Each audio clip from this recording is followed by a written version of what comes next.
Hi everyone, we're going to be starting here in a minute with legislative action with Pete Karras and Damian Christensen, both from Count My Vote, Wisconsin. We're going to get going in about 30 seconds.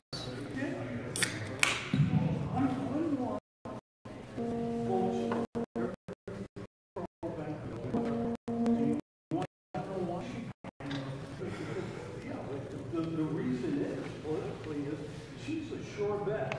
So, and she knows that especially black people in Milwaukee are anyway.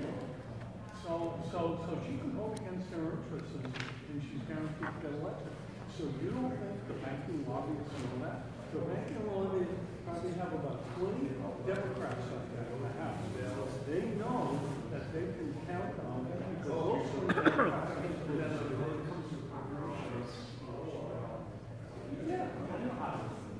Well, a friend of mine has a so I was talking to her about this. flash drive thing that's supposed to clean. She says it works just great, cleans up, you know. He said, we're not finished the conversation. And I said, no. What if I do? $120. What if I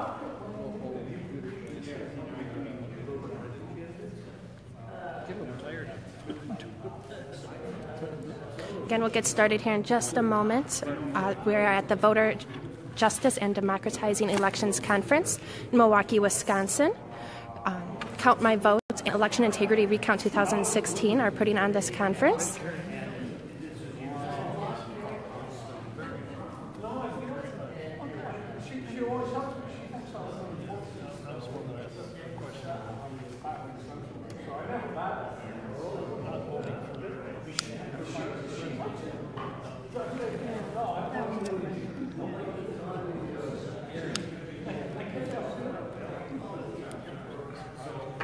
Remember that 30-second warning? This is your real 30-second warning.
Thank you to everyone who is virtually joining us. We'll get started in just a minute with Pete Karras and Damian Christensen from Count My Vote, Wisconsin. They'll be talking about legislative action today. For those of you who can join us in person tomorrow, we'll be at the UWM Wisconsin room tomorrow morning, starting at 9 a.m. Just finishing up, wrapping up everything we discussed today.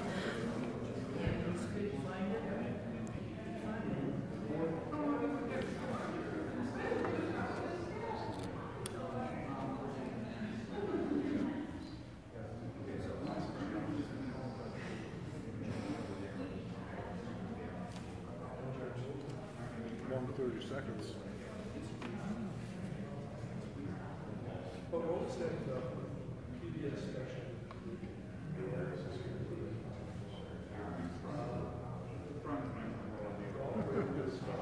you pause it so that's make the announcement and then it's not another 20 minutes before they actually have Good afternoon. Is this loud enough or soft enough or are we loud okay? enough for here. I'm Pete Karras, and this session is on legislative and I guess citizen action, doing along with my vote partner, Damien Christensen, who's plugged in on his laptop right now. We've been working, well, we work both on the recount, and the two of us, along with other people, have been putting together Count My Vote, and that's occupied a whole lot of our time. For people who aren't familiar, Count My Vote is the organization that sprung out of Recount 2016, and we are going to be the ones moving this forward as the whole Recount 2016 gets into other issues, the presidential campaign and the stock campaign. So that's where we're at, and a lot of what we're talking about doing has to do with citizen action and legislative action.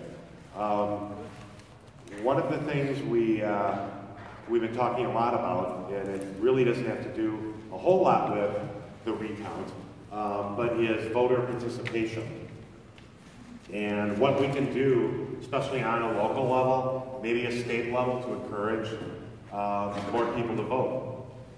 One idea that's been floating around for years, geez, I remember hearing about this 20 years ago when I was like 7 years old,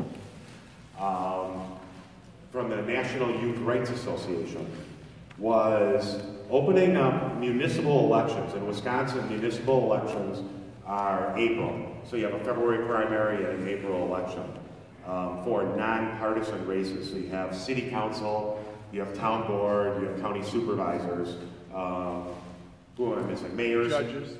You have mayors, you have judges, you have state superintendent of schools, and you have, Supreme Court judges also. Opening up municipal elections to 16 and 17-year-olds. There is horrendous participation of young people particularly in municipal elections, but overall, even when you look at the numbers, it peaked some in 2008 when Barack Obama ran because he excited some people, but I think the participation rate, I don't have the graph here, but I think, David, wasn't it like still under 50% for 18, 19-year-olds? Yeah. I believe so. So, in spring elections, I mean, it has to be, Wisconsin doesn't publish dates of birth anymore with voter records, so you really can't tell. But back when they did, it was like minuscule. It was like 3%, and the people who voted were related to one of the candidates. So one of the movements is to allow 16 and 17-year-olds to vote in municipal elections. These are the people who are our future leaders. They are the people who have, at least in a time horizon, the most to gain or lose from decisions made locally. Has anyone heard of this initiative before or worked on this?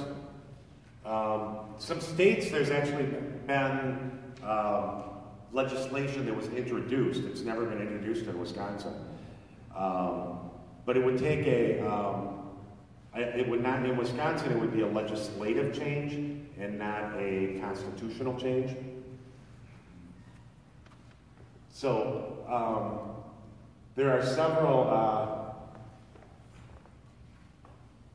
excuse me one second. I believe there are several countries, Yes. such as Scotland, where they voted in the, not in the Brexit vote, but when they were voting a couple of years ago for independence, that allowed younger people to vote. And that worked really well. And you can see, in fact, in the Scotland example, there's really high participation rates. This could be done through schools. I mean, wouldn't it be cool to be in high school and have the candidates actually visit and talk to you about issues that matter to you, and get it, and in return, get the young people's perspective. We can even set up polling places in the high schools. Whether it's logistically that can be a problem, but because people are all over the place, but you could definitely set up early voting stations to do it. And basically,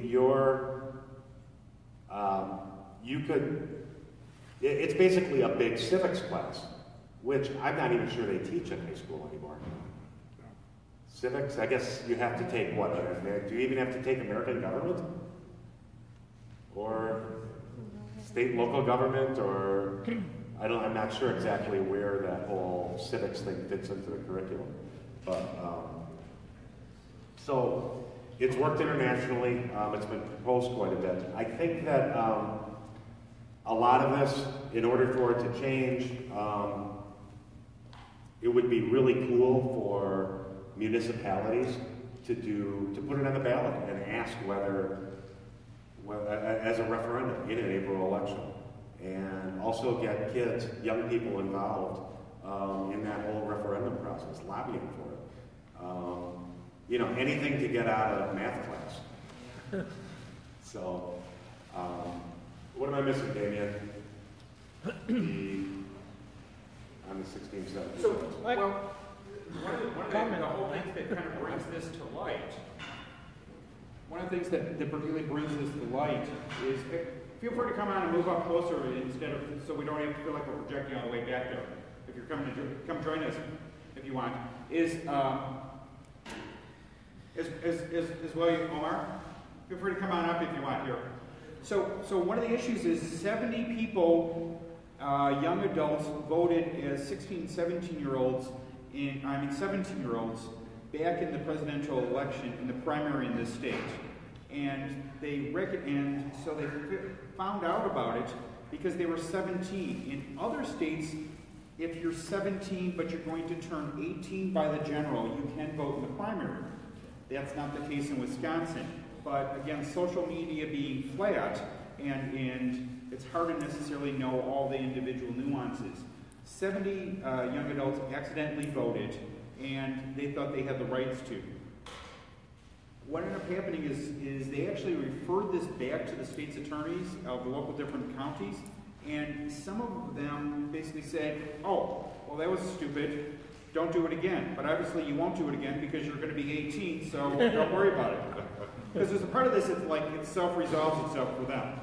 And of course, part of it was that there was a whole lot of other people, again, we talked about process in the last session, was that the county clerks didn't properly understand this. Some of them were calling the WEC, but not all of them called the WEC. Some of the poll workers called the WEC, but didn't all get them. So there's this confusion, and again, it goes back to training and other issues that we're having inherently. But the other part of this is Dane County State's Attorney actually went through and threatened prosecution of them. And Karen McKim, who was here at the last session and gave the plenary, actually talked to the parent when she was out canvassing for her own election and found out how invasive. I mean, they went through and said, you know, who have you had sex with? And all sorts of invasive questions, basically threatening to go through and destroy their lives before they're even 18 because they accidentally voted in the primary election. So that's part of the absurdity, but they've also gone through and done the studies internationally and found out that you end up with greater voting at 16 and 17 than you do back in 18, 19. Why? Part of it is because you're at home instead of off at college where you don't know where your polling place is and you don't have all the games that we've been doing in this past election.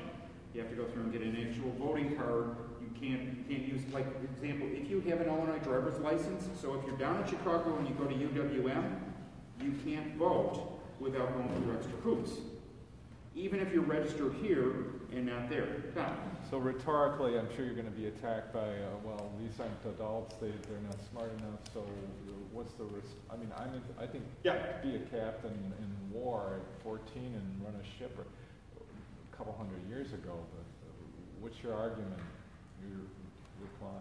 So, yeah, there's the point of are you as informed as everybody else? Well, statistically, first of all, well, you're mature. if you're not informed, we don't have, so the first level is, we don't have literacy tests in order to be able to vote in this country.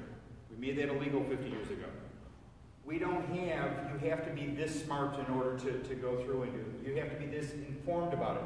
So we've got a double standard, is the first and fundamental challenge with that. The other part of it is, we let 80-year-olds vote, and the people that are going to go through and basically pass laws are only going to affect them probably a few years, statistically, compared to a 16-year-old, right? I mean, an 80-year-old is only going to live, say, 40 years more, whereas a 16-year-old is hopefully going to live another 94 years, 84 years. So who's got a bigger stake in the game, the 16-year-old or the 80-year-old? Especially based on how fast our government works. But are they mature enough to vote? I mean, you can't, if you pick an 8-year-old, why not have an 8-year-old vote or a 6-year-old vote? Yeah, right. They didn't got more. That's part of the dialogue, but part of it is it needs to be a real dialogue. But again, they've done it in other countries and they found it to be beneficial and they found it to be a good way. If you really want people voting. So if you're just trying to disenfranchise people, yeah, you're right, those are good excuses. I just say with the maturity thing that one of the answers is if kids are old enough to kill, they're old enough to vote. And you can make the same argument for driving. If they're mature enough to handle a yeah, but can you go to war at 16? No, but what he's saying is we allow 16-year-olds to get behind multi-ton vehicles and drive them around, which are very great tools of destruction. And we allow 16-year-olds to get a right to bear arms. So if you have a right to bear arms, why don't you have a right to vote? If nothing else, you could take it from the standpoint of, I need to protect my right to bear arms and make sure that we don't infringe on my right to bear arms as a 16-year-old. Taking your logic, extending it along the way there. Is that what I was hearing you say? Right. Excellent.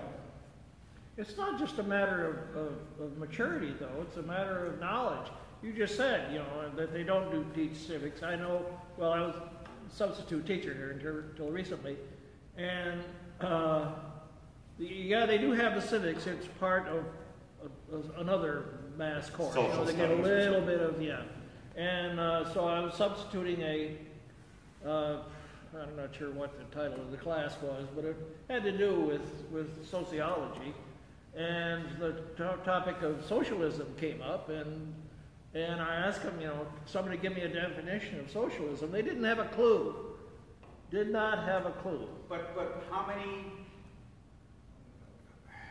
people have been misusing socialism for the last 20 years that are full adults? I know a president who's been misusing it on a regular basis. And right. he's considerably older than 16. But yeah. Even his But wife. that's one thing. They don't have that, but they don't even really have an immediate stake in the election either. They don't have property. They don't have a job. They don't have. Actually, that's not true. You've got a very high percentage that have a job, and in some ways often have a more in some demographics have a higher percentage of having a job because somebody was talking about the fact that if they earn over $600, they don't end up losing their benefits, so it's not an all or nothing type issue. You've got a number of them that are actually paying taxes. Yeah, well, I had a job at 16 as well, but I didn't know the impact of it. It was something to give me spending money. It wasn't to raise a family. It wasn't to see about the roads and the sidewalks and all the things that need to be dealt with in a community. As Damien mentioned before, the one thing they have is a future, and a future longer than older people. Well, yeah, but he just pointed out that 8-year-olds do too. So Exactly. You bring up a number of good points, and part of that is there's a fundamental concept in this country of everybody gets to vote as opposed to just property owners. That we changed when we wrote the Constitution. We didn't say only those that are landholders. Now, granted, we disproportionately, we said if you're a slaveholder, you get extra rights. But if you're but we didn't set the bar at landowners. So the country's original concept is based around the idea of everybody has a right to vote. But I think it's complicated. I'll readily admit it's complicated, and there's a lot of nuance to it. And I think we need to be able to go through and be honest about taking a look at some of those nuances. But I think it's a great way to get greater participation, because if you set, and it's proven that if you set habits early, especially the other dimension to this is now you can actually discuss why you should vote for X versus Y, who you should vote for, how you should vote on different referenda when you're around your parents, as opposed to when you're off at college and you're doing it other ways. So there's a conservative mindset that would say it's better to go through and vote while you're still at home when you can discuss it amongst family and help kind of get the ideas and better understand that way. But it's an idea. I respect it. There's like I mentioned, there's a lot of nuance to it that I agree is more complicated than simple, easy. Where do you draw the line? But I think the fact that we're letting people drive, I think we're able to say we will try you as an adult if you commit a crime. There's a number of ways that we treat 16-year-olds as adults implicitly. Well, okay. But that's not what we're talking about. Well, I'm just saying is there, one of the issues is do we, who should we let vote? And I think the original premise was we let all adults in this country vote, except for those that have committed crimes. The other aspect, and one of the major benefits of letting people vote, is the more you let people be enfranchised, you end up with a lower recidivism rate.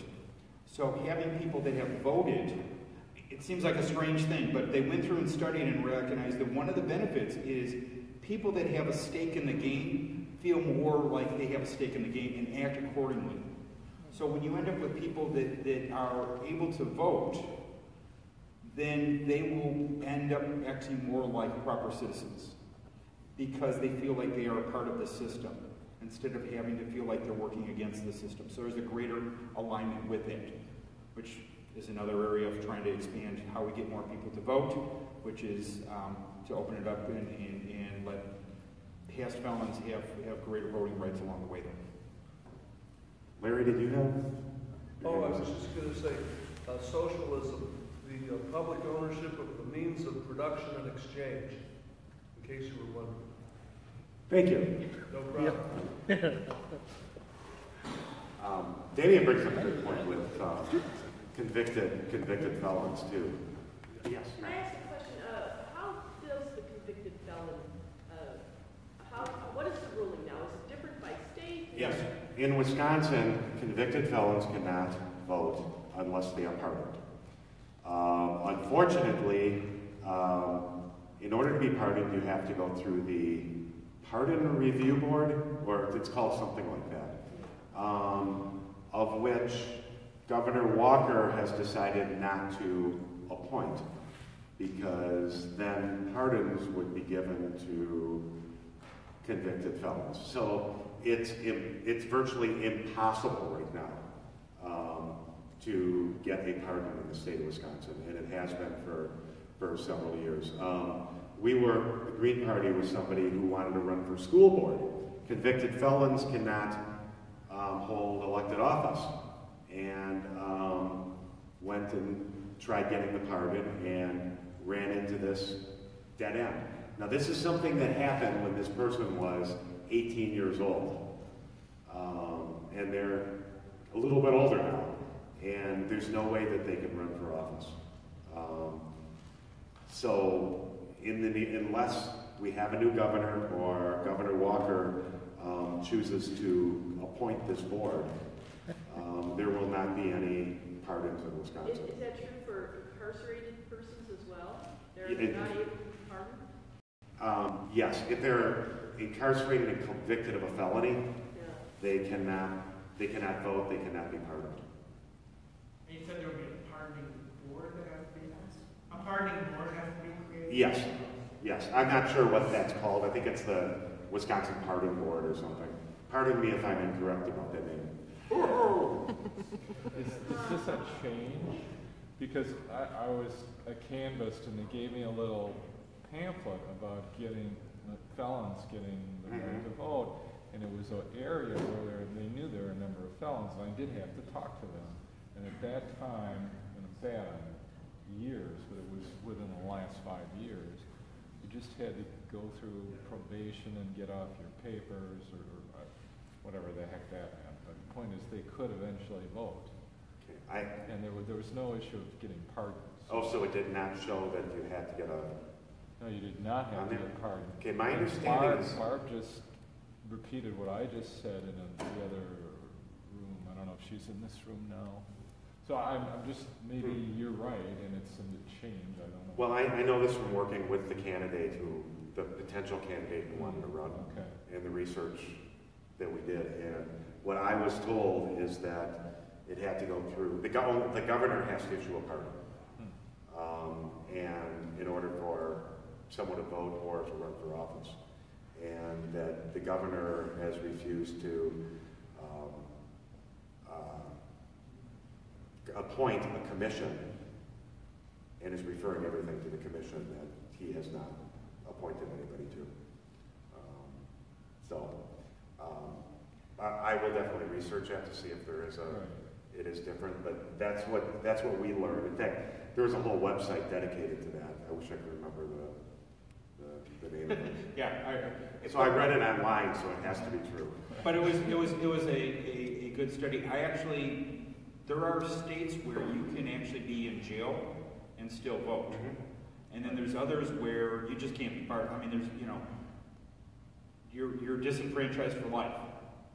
So there's the whole spectrum, and it's a variety, but you notice that it tends to be a right-leaning, that it's a great way because, and the other part of it is you take it with that, and then you take it with how many people that decided to choose instead of drinking pot or marijuana, and they end up with a felony record, and now they're disenfranchised for life.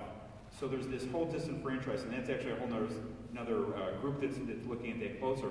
But there's a number of different tactics that basically Jim Crow this when you take a look at it in a more holistic standpoint. And that's part of the point, is to be taking a look at it in a holistic standpoint. But in this state, we've got some gaming that's happening along the way there where, I was hearing the same thing of, there's not a pardon board, so it solves that problem of Walker not liking who gets pardoned.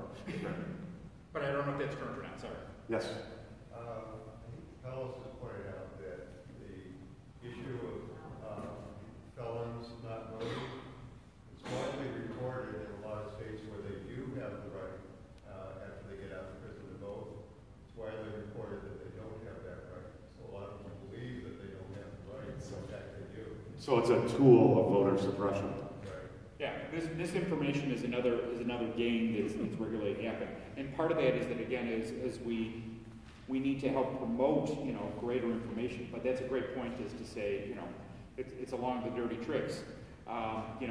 Mailing out to all the party X. By the way, we move the because of the snow. We're gonna have the election on Wednesday.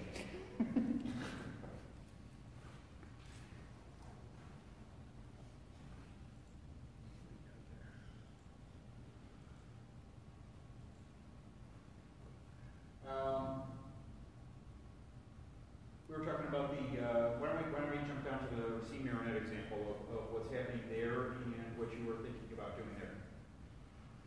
Okay, so good example. There, Lulu Freestad, is that her last name? Yes. Is election integrity specialist journalist. Did some mini documentary series on Wisconsin recount. One of the segments was in the city of Racine, in the county of Racine. So they're using the name of it, the optical scanner, Eagle Optic, which have a lot of problems. So they're feeding, Racine County was one of the counties where they originally machine read the ballots, put them through Eagle machines. And then when they did the recount, they chose to run them through the same machines. But in certain cases, they did them very slowly during the recount. So the Green Party observers had people with clickers. And this is all on this little mini documentary. So as they were putting them in, there would be one person with a Trump clicker, and one person with a Clinton clicker, and one with a Stein, and one with a Johnson, and one with a either other or no vote clicker. And as they were going in, they looked at the ballots and they clicked them. And there were, I don't know, 300-400 ballots cast in this one precinct in Racine County. Well, the machine read that there were about 30 undervotes. So 30 people did not vote for president. The clickers, though, showed there was only one. So the Green Party observers filed an objection with the Board of Canvassers, and unfortunately, they were told that the county is not doing any hand recounts, even in cases like this. And if you keep causing trouble, we're going to throw you out of here. Really? So that they did that for some other, apparently for some other precincts also in Racine County, which obviously shows that the machine missed 29 votes for president. So what we're thinking of doing with Count My Vote, along with some people in Racine, is to do a Freedom of Information Act on those precincts that were in question. So we can actually go through and recount the recount. And as we do this, make kind of a big deal out of it, because part of this whole process, this whole election integrity movement, is to get people involved in the issue. So this was done in certain municipalities for the recall election, where there were recounts. So we can go in and they can charge us, unfortunately, for whatever their costs are. We cannot touch the ballots. It's going to be just like during a regular election counting. So it will be time consuming, but we hope to show that these machines are in fact inaccurate. Something that wasn't shown when they were recounting machine-read ballots with the same machines. We also think it can shed a lot of light on the miscounting, because we're no longer talking. You know, back when the recount was going on, it was going on all over the state, and there was some good information and bad information, and nobody really knew what was going on. And you looked at Facebook, and it said, your newsfeed said, "Oh, everything's horrible in Wisconsin. Every vote's wrong." And the next one was, "Everything's wonderful. They didn't find anything." So it got all confused, and the press did the easy thing and just said, Trump still won. In this case, we can isolate it down to certain precincts and certain voting machines in certain municipalities, and hopefully shine a real light on it. Yes? So in the war room, there was a group of people in Madison, and I spread out all over the state that took the audited and the unfinalized and the finalized meeting minutes, and they went through and did an analysis and generated a spreadsheet, and the Jill Stein's lawyers looked at those. Are those going to be made public? I mean, that would be wonderful, and then we could have people look, audit again. It took me like 25 hours to do one county. It was Schwano. Oh, you went through the minutes? Yeah, I went through the minutes.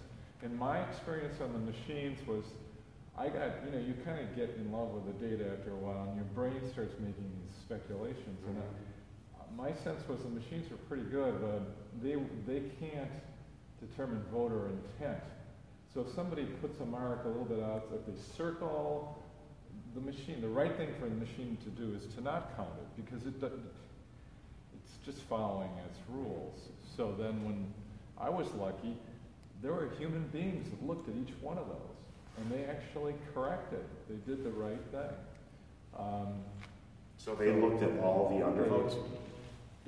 There was, as a rule, there were undervotes, and there was two types of undervotes. One was what I think is scattering, because there was almost, on the ballots, there was probably on the order of 8. We were just looking through candidates. A lot of them I hadn't heard of, and they repeated on every single ward, so that there's a pattern. But the rule was that more people signed in, registered by on the order of like 5% than there were presidential votes. Now, I did another county, and they had a category called scatter, which I think is the right. But there was irregularity. Shawano County did not have scattering, so there's always either an undervote or write-ins that weren't counted. So I don't know. Yeah. So that's one of the problems is that the counties aren't required to report basically the denominator. They're not required to report total number of ballots issued, and so we're guessing as to that.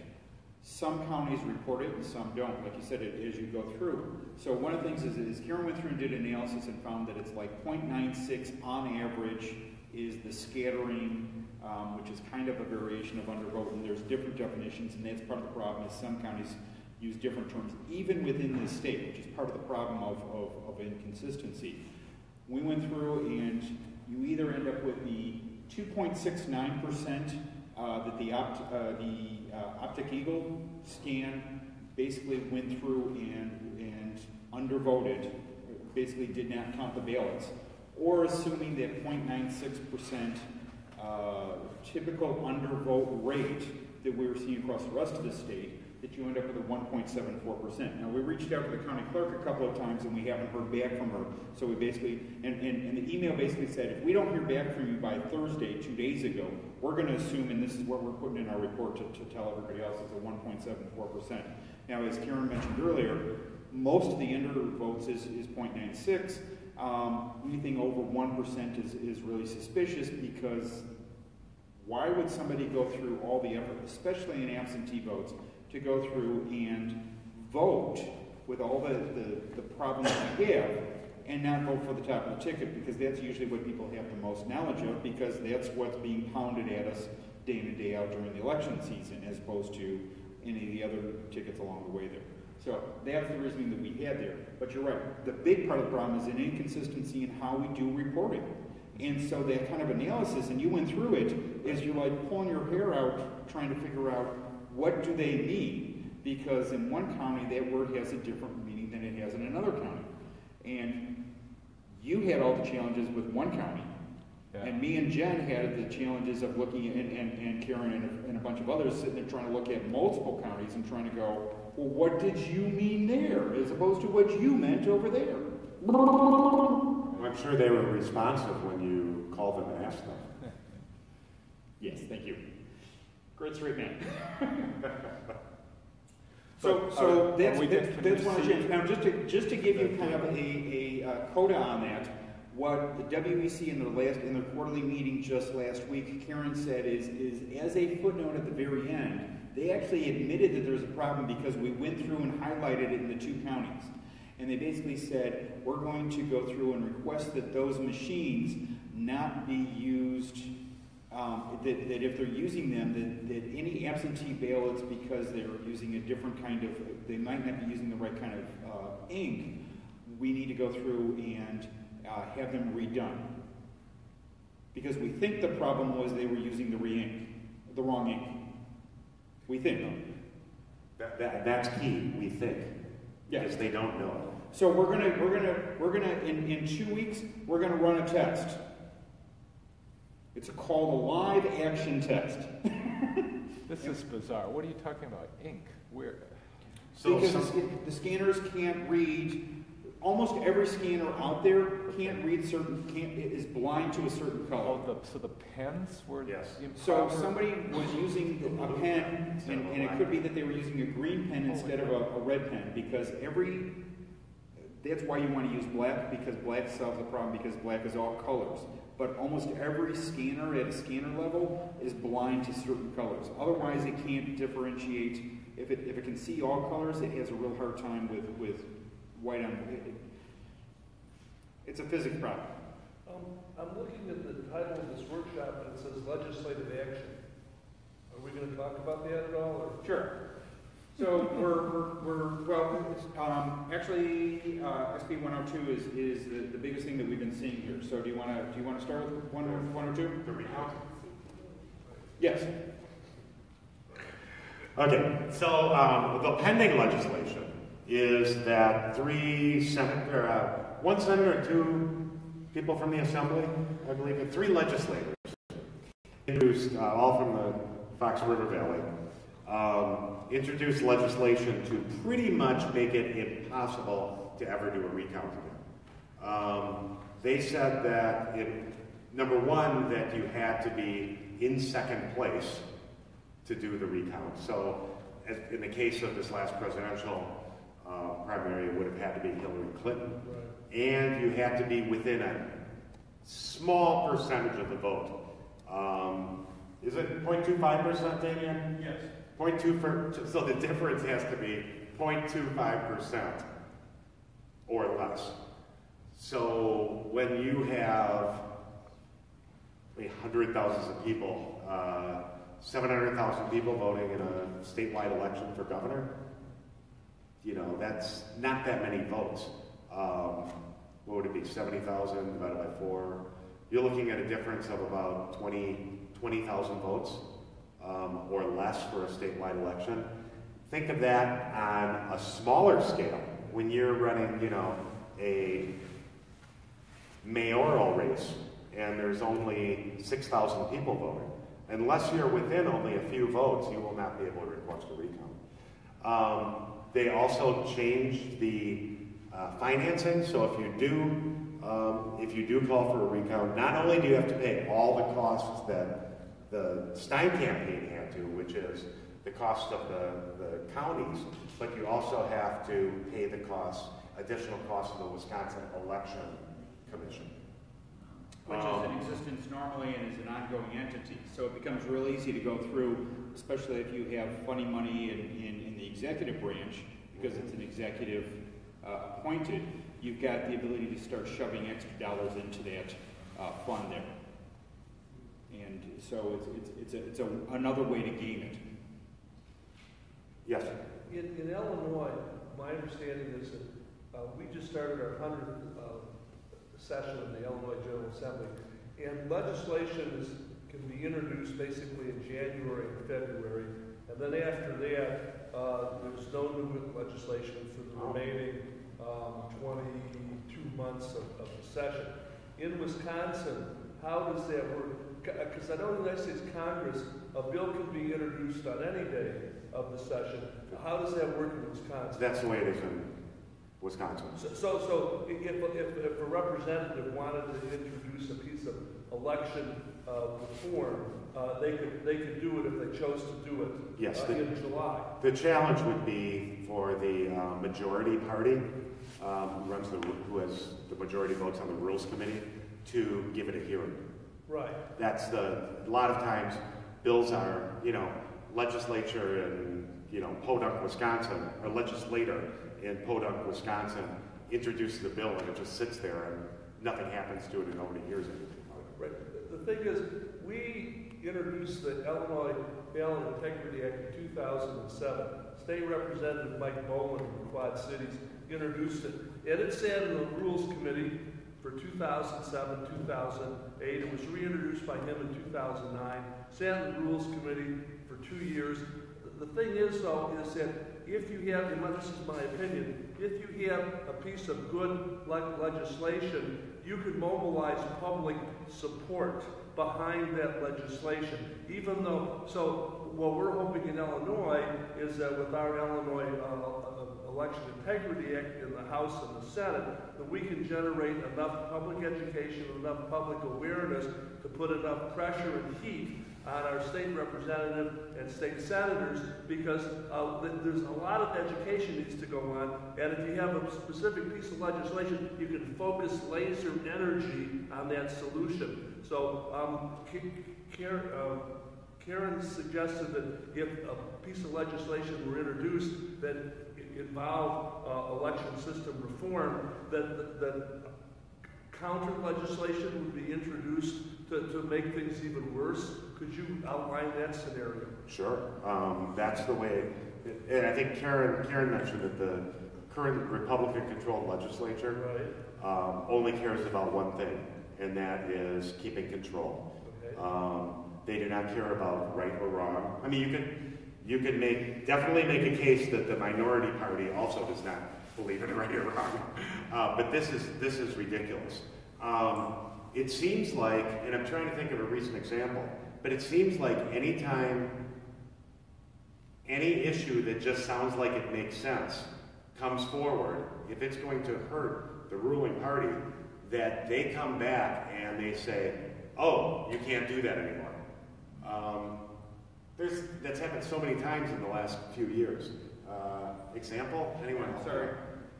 But this is, it's basically this piece of legislation, the 102, basically moves from allowing for anybody to get a recount to cutting it down to a very small number. And the other part is that you've got a filing deadline that's very tight. So you've got to file, like if the canvass certifies the vote at 11 o'clock at night, on a Wednesday, you have until 5 o'clock the next day, the next business day, to get all of your paperwork in. And you can't file it even the day before. So let's say for some reason you thought it's going to be tight. I think we're going to end up needing to do a recount. I've got all the money. I'm all set and ready to go. You can't do it until they certify, and you only got the next business day to do it. But the issue is, but that doesn't directly address your issue. So I'll let Pete go back through and kind of address the typical bounce back, because you've got more experience with the legislature in Wisconsin, where they tend to bounce back and directly say, oh, you want to do X? Well, we're going to sit there and make X illegal.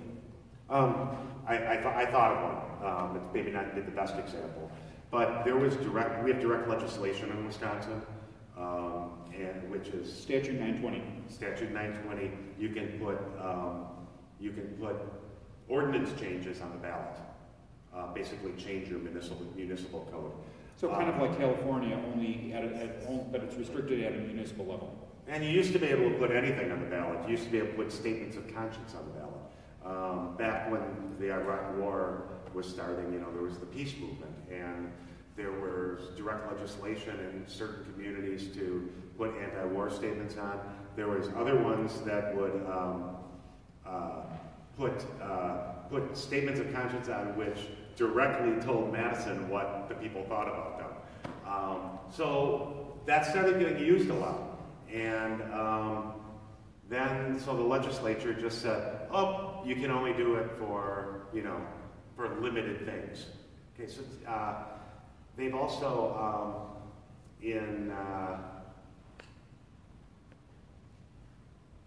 we had a program in Racine where we were trying to fire We Energies, our electrical provider, and start our own public utility. And it actually gained a lot of support. Lo and behold, legislation starts in Madison and says, oh, you can't do that anymore. You can still do it, but subject to these restrictions, which makes it impossible. That's the way the legislature does things. And they can pass those things like that. You don't even have to have a hearing. It can go to committee, it can go out of committee, and into the full body, say the full assembly, and then into a Senate committee, and into the Senate body. It can be passed in 4 or 5 days. What's the breakdown between Republicans and Democrats in the House and the Senate? The Senate is, there's 5, so it'd be, there's what it would be. It's 5 because it's 35 of them, so it would be 17, 21, and 22 to yeah, 13. So it's substantial, and assembly is huge. I don't even know what the numbers are. There's 98 or 99 districts, and Democrats have like 30. That's less than a third. And a lot of that is because the Republicans had control of the executive branch and the 2 legislative branches in 2010 for the redistricting. And now a federal judge says they have to redo that. What is this, 2017? But the federal judge said that because it was gerrymandered in such a way that hardly any districts were really contestable. Yes. Are you saying that I could take, write up an ordinance and take it to my city council and they would vote on it? Yes, except that you also need the signatures of 25% of the people that voted in the last gubernatorial election. The last gubernatorial election. So here's an example. Again, I'm working with Racine on this now. They want to decriminalize marijuana in the city of Racine at the local level for their local laws. So they need 3,741 signatures. And then those signatures, that petition goes to the city council. And the city council either approves it as written, because you submit the ordinance, and if they do not approve it, then it goes to referendum at the next election. Okay, it's a very, very powerful tool that we have in Wisconsin. It's been used, it's been used quite a bit. A lot of times it's used over financial things. The city goes and spends, the city of whatever goes and spends $20 million on some project, and the taxpayers are mad as hell. So they go around and gather all these signatures, and they say, well, from now on, if there's a project more than $2,000 or $2 million, it has to go to referendum. That type of ordinance. So it's used quite a bit, and it's very effective. That's how move to amend. Yeah. Pass referendums and communities. Exactly. So here's the statutes. It's actually pretty short. The nice thing is that, and I know you guys can't read this because but it's if you go to the state legislative, it's pretty easy to actually look up. And the nice thing about it is it's hot linked, so it refers to a couple other places. Like here's your petitioning requirements, and here's da-da-da-da. It's hot linked in here, so you just click on that and you go pop over to the next spot. Part of that is one of the nice things about it is they've got it so that you can't basically overturn it real easily. So if you pass it, they've got in here is you've got a couple of years before they can before the city council or municipal council or county clerk or county board can basically flip it back. What they can do is put it back on the ballot again. They have the right to basically put it on the ballot and let the public vote again. So if you, which is a nice kind of catch mistake. So if we decide to say we want to make heroin legal but not marijuana, the board can basically go through and easily just put it on the board, the next time. But there's a nice back and forth on there. One of the challenges though with this, and this is what I'd like Pete to kind of go through, is you have to, when we were thinking about some of the actions that we wanted to come out of recount, for this recount, that we were maybe thinking of pushing through, is that the date timeline basically ended up being prohibitive. Even though we were thinking about actions on January 3rd, we couldn't get it on the ballot in time for April 4th. So I'll let you kind of, because you've got a pretty good understanding of the timelines on that, and I'll backstop you. Is that a tag in your Gmail? I mean, how would we get to that document? So just Wisconsin statute 9.20. Just Google it. Oh, 9.20 is a key thing. Okay. Yeah. So wi.gov, and you can go through and take a look at it.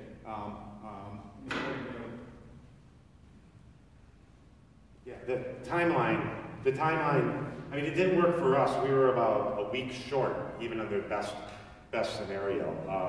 So since this referendum does not create a special election, we would have been in a situation where we would not have gotten it done by the April election, because you have to gather the signatures, you have to present them to the clerk. The clerk has so many days to review them, and then after that, the city council or village board, this only works for cities and villages, the city council and village board have, I believe it's 30 days to either pass it or do nothing.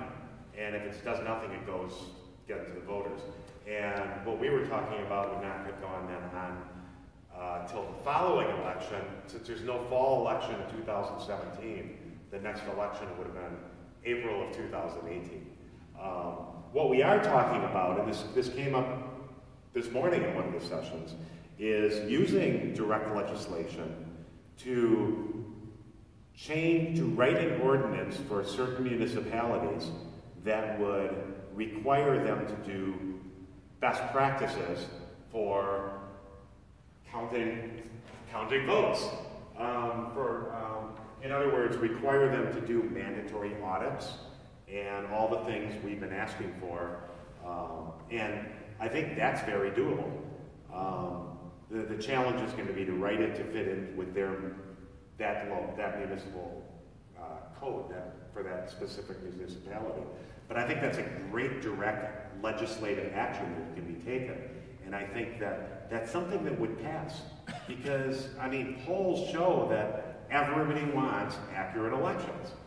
The people who didn't believe in things like the recount thought that in this specific election it was a political decision. But when you get away from that and you talk to people and you poll people, they are very interested in the best democratic system you can have, which is verified elections. So we think that would pass. You can also, there's other ways you can do it locally. You can go and demand of your city council member, your alderperson, your village board member, and your mayor, who are elected. You can demand that they do this. Go, you write it's very easy. I used to be on city council for several terms. People, any citizen or any resident of the city can write a letter to the common council, and 99% of the time, unless it's ridiculous, it gets put on an agenda somewhere. So you go and you speak and you say, look, we need we need a better system. We need better voting machines. We need verifiable audits. We need, this, and this. And, you put it on them. And then you have more people put it on them. And you basically badger them just because, until they do something. And if they don't do something, you either run against them, find someone to run against them, and run on that issue, or what the hell, if it's really bad, I mean, if they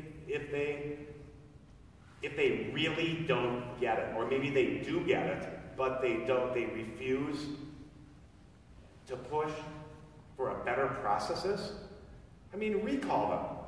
Why not? This is that important. It's about our elections. So all sorts of things you can do to wreak havoc on the local level to make this issue be bigger. You basically do it just like any other issue. If you want to stop road construction on your street, you get a bunch of angry neighbors and you start writing letters to the editor and you call the city council members and the mayors and that sort of thing. And on this issue, you can do the exact same thing. I would contend that this is important enough to do that because it really is at the core of our democracy.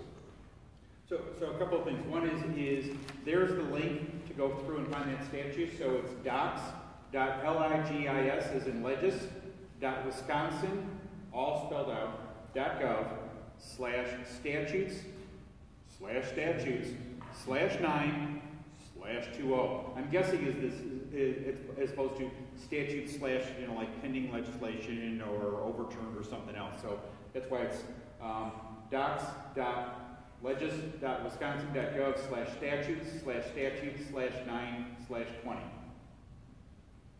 And then from there, it's pretty interactive, and you can kind of click your way through there and find other information there. On the direct action, has everybody heard of indivisible.org? Yes. Mm-hmm. Yeah. Who hasn't heard of Indivisible? Okay, so Indivisible is a short guide. I think it was originally like 14 pages on basically how to do community activism post 2016 election. And basically what it was written by was a number of congressional staffers that were working for the, I guess you would, Democratic congressional staffers that basically said, here's what works in helping sway Congress in voting the way you want them to vote. And what they used as their template was what the Tea Party effectively, and what worked for the Tea Party back in 2010 and 2012 and 2014. So as you look at, it's like, let's not come up with something brand new, let's figure out what's worked and take that forward. So indivisible.org is a great place to go through and take a look at that. And it addresses a lot of what Pete was saying, which is basically just, it's getting out there and be effective in reaching out. And what we're suggesting is to take a look at that at a municipal level, because it's very easy to go through and reach out. It's a lot more challenging in this state at this time to reach out through Madison and in our state legislature. But I think we can do it at a municipal level. And part of it is because our elections are very much run at a municipal and county level. So they're very much open to, it's easier to go through and push them over, because if you look at how many people it took to get them elected, it doesn't take nearly as many to get them unelected as it does, say, a state representative. Is that kind of what you're driving toward there? Yeah, it is. And usually these are, in a lot of communities, these are your friends and your neighbors who are serving on, as your elected officials. And you have a little more colorful with them. In Wisconsin, in Illinois, we have precincts. It's kind of like the basic political unit. We have about 13,000 precincts. I'm an elected precinct committee person for the Democratic Party in Aurora. I've been elected ever since 2004. And a precinct, if a party chooses to take advantage of it, can be a great organizing tool at the neighborhood level. And I was asking some folks who are Democrats, does Wisconsin have precincts? Do you have any, like we have precinct committee persons? I'm elected, I run in the Democratic primary every 2 years, outside of Cook County. In Cook County, you elect the ward committeemen, and they appoint the precinct committeemen. But for the rest of the state, the precinct committeemen are elected directly by the voters in their party. And there's tremendous potential for organizing, our nation at the neighborhood precinct level. Is anything like that possible in Wisconsin? We do not register by party in Wisconsin. So in primaries, you don't It's go open. in and select a Democratic, Republican primary? We do. We go in and we just tell them what that. I want either a green ballot, Yeah, a green ballot, or a red ballot, or a blue ballot. Well, we got 2 ballots, and you just voted one. Yeah. And you slid that one in the machine and you threw the other one away. You don't even have to ask for the You have ballot. to declare which one you wanted. Now, I can get a walking list, which gives me a 5-year voting history of the voters in my precinct, so I can see whether they selected a Republican primary ballot or a Democratic primary ballot. Is that information available in Wisconsin? No, when I go in and vote, they give me a ballot, and on it is the Republicans for a primary. The Republicans, the Democrats, the Greens, the Libertarians. All on the same document. All on the same document, so nobody knows what party I voted in. Has it been that way for a long time? Forever. Oh, I see. Okay.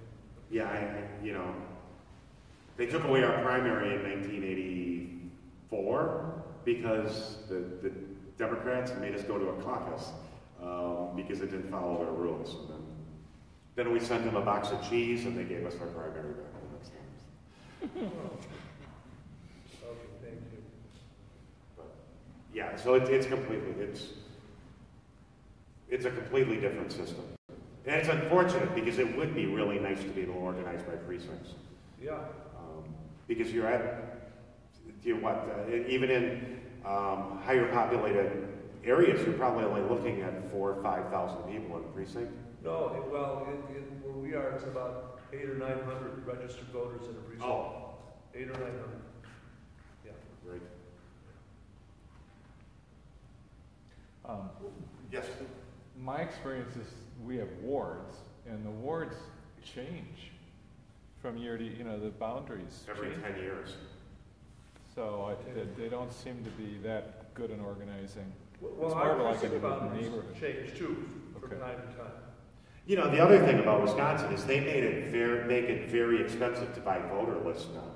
So if you're running for office or you want to do something like a direct legislation or a referendum, it's very expensive. It was when I ran for mayor of Racine 10 years ago or so, it would have been $10,000 for the city, for a population of about 80,000 people.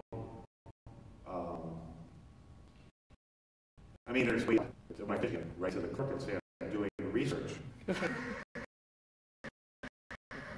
And we got it for 3 hours. But if a candidate just walks in, it was a ridiculous amount. So they put barriers to voting lists, they put up barriers to open record requests, where they can charge just exorbitant amounts. How long has this been going on?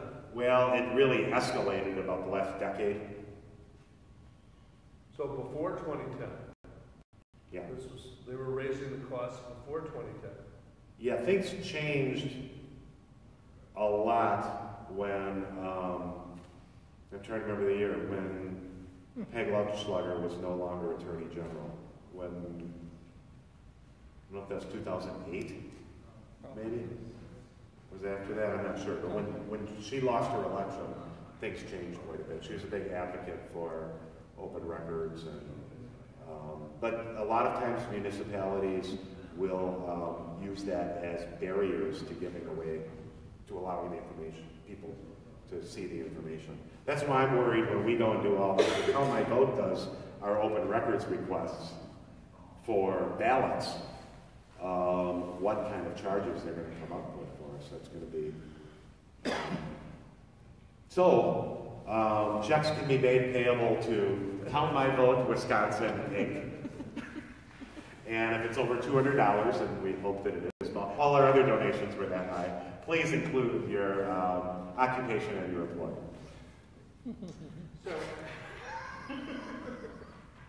So here's a couple of steps that we can take a look at for how to take action relative to helping improve voter integrity. Attend the Board of Canvasser meetings before the election. Again, these are open meetings. Observe the elections from start to finish. Again, especially if you can be there first thing in the morning.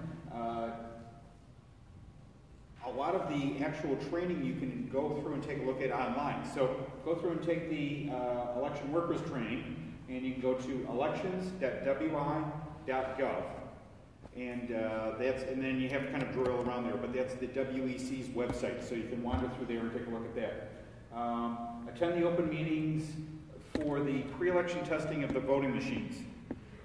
What I would do is call up, and we've got an opportunity like this week, so call on Monday and ask them, when are you testing your machines and where? And then go and attend and ask questions. They're not in super hyper... They're much more open because it's not election day. They don't have the weight of the world on their shoulder. I mean, again, like we were talking about in the last session, they only get to do this maybe twice a year, but the pre-election day is their dress rehearsal. So they're going to be a little bit uptight, but not nearly as uptight as this is the big opening.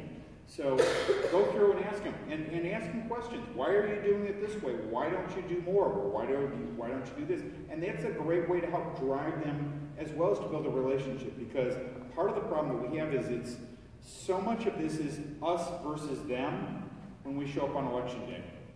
If we build a relationship and say, I'm in this county and you're in this county and we're both trying to do the best thing. I mean, how many people that are in office really want to do something evil?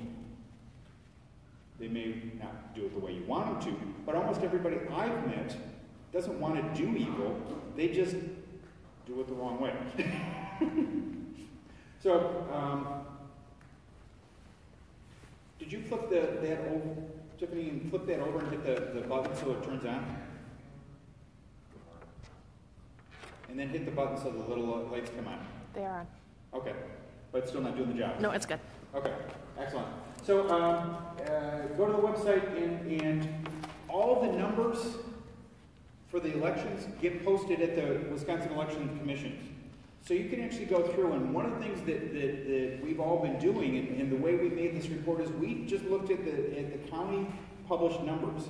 So go through and do sanity checks and take a look at it and say, oh, for the, we had 1,000 votes, but only when we add the two different candidates, only 400 people voted for that. And then call up and ask them, why did only 400 people vote when you had 1,000 votes? Are you sure that's right? And maybe they'll figure out that there's a problem. Oh, well, we only reported 400 because we didn't open these other two bags, or whatever the case may be. So go through and take a look at the website and call and do a sanity check. Again, this goes to the fact that we don't have clean processes, but you guys can go through and come up with some great tests and take a look at that. And then feel free to email us and say, here's how we checked it and I found this problem. And let's share our best resources instead of reinventing the wheel. Call the clerks. And then after the election, they're going to have a county canvass meeting or a municipal canvass meeting. So they still have to go through, after the day of, they have to go through and kind of check to make sure they found all the bags, they found all the mail-ins that didn't come in for a couple of days, all those things. When they finally go through and they have an actual canvass meeting, show up and ask questions and learn about the process. And again, most of the time, they're looking for somebody who's interested and willing to participate in the system. I know every time I've ever shown up to any council meeting or any zoning board meeting or anything else, they're like, show up one more time and we'll add you to the board. They're usually more than happy to go through and get you involved because so few people are participating in our government. So they're usually happy to do that. And then afterwards, write a letter to the editor. What worked good? Because it's always good to give everybody kudos because everybody reacts better to kudos. And what didn't work so well? Somebody had a question. I think it's obvious the Board of Canvass is a per county entity, correct? It's for both municipality and county. So in the presidential election, if it was Milwaukee, I would be going to, there's just one Board of Canvass for the whole county of Milwaukee. But the city of Milwaukee also has a canvass, I believe, too. So for all the individual cities. I see you're saying. Yeah, so you vote at a municipal level. They tally the votes at the municipal level. Then it gets certified or approved by the Board of Canvass at the municipal level. So then that gets pushed up to the county. In municipal level, that could be like a small city. Exactly. Would it have to be at least a city, or could you be city, town, or village? Okay, so some of these could be really small boards of canvasses. Okay. Yes. Yeah. So one of the things is that when we did the recount, the municipal boards didn't have to meet, only the county boards did. But when you actually go through and take a look at it, most of the municipal clerks ended up showing up to help out because they basically had to kind of sit there and say, because the county clerk and the workers for the county at the county level were basically asking, you were in charge of this block of votes, Mr. Municipal Clerk. Why did you do X? And so that's when you go through the minutes, that's where you're seeing a lot of municipal clerks participating in it. The counties do not tally any votes. All they do is clearinghouse. The municipalities report to the counties. So the county itself does not do any election day voting. They're completely dependent on the municipal. Well, but what about the city of? So there's a city of Milwaukee municipal canvass also. Yes, and Cudahy